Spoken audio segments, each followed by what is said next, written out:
5 seconds.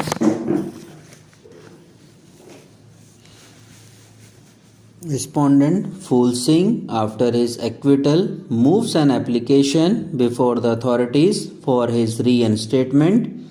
Since the authorities did not respond favorably, he filed a writ petition in the year 1998 before a learned single judge of Rajasthan High Court.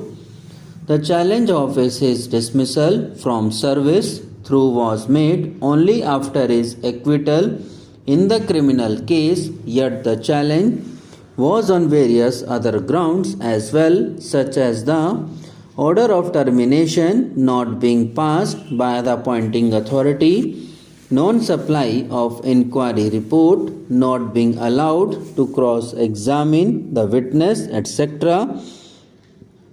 All these grounds did not find favor with the learned single judge, except for the ground raised by the respondent that now, since he has faced a criminal trial on the same set of charges where he was ultimately acquitted by the Sessions Court, his dismissal order is liable to be quashed and he should be reinstated in service. The learned single judge allowed his writ petition and his dismissal order was quashed, and orders for his reinstatement were made with 50% back wages.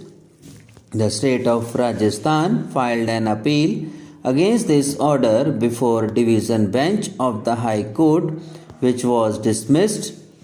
The state is now before this court against the order of reinstatement passed by the Rajasthan High Court.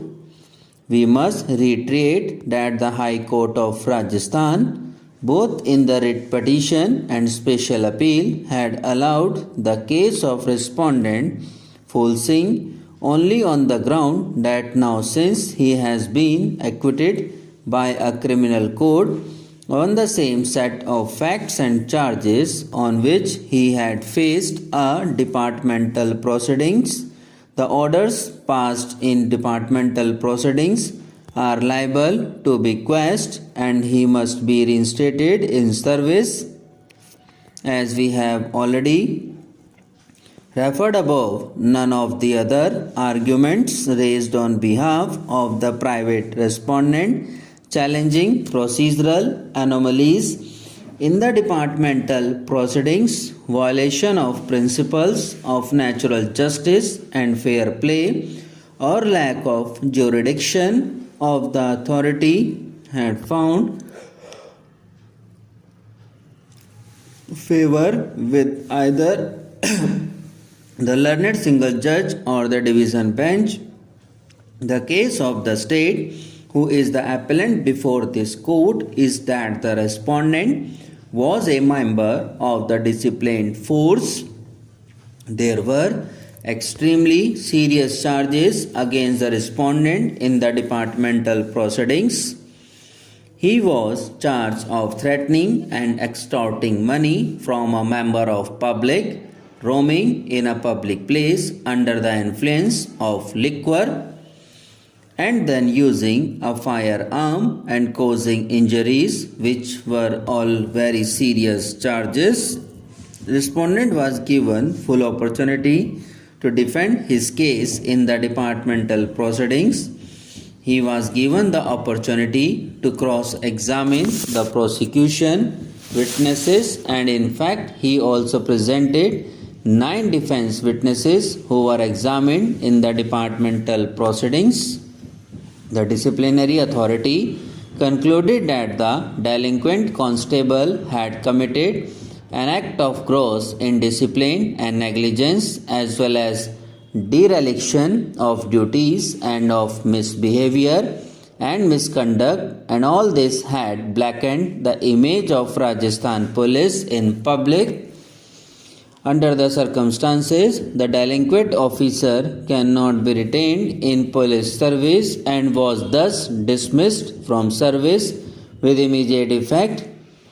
The state would also argue that the acquittal by the criminal court is of no consequence as far as departmental proceedings are concerned.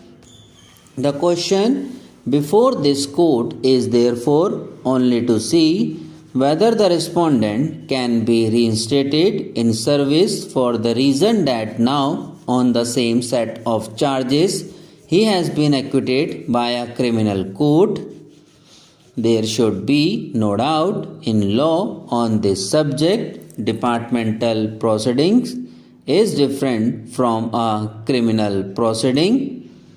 The fundamental difference between the two is what whereas in all departmental proceedings a delinquent employee can be held guilty on the basis of preponderance of probabilities. In a criminal court, the prosecution has to prove its case beyond reasonable doubt. In short, the difference between the two proceedings would lie in the nature of evidence and the degree of the scrutiny. The two forums therefore run at different levels.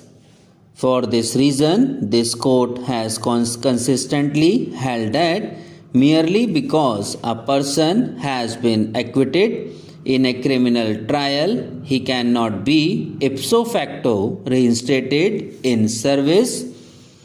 Be that as it may, a delinquent employee, after his dismissal from service, nevertheless seeks reinstatement when he is acquitted by a criminal court on the same set of charges and facts.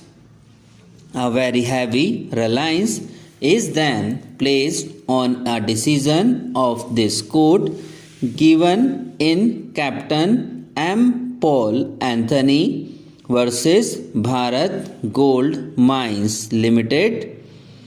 Reliance was placed on this decision by the present respondent as well before the learned single judge as well as before the division bench of the Rajasthan High Court. Both the courts have relied on this judgment while giving their decision in favor of the respondent. In Captain M. Paul Anthony, this court had indeed held that as the petitioner before them had been acquitted on the same set of charges by a criminal court, he should be reinstated in service.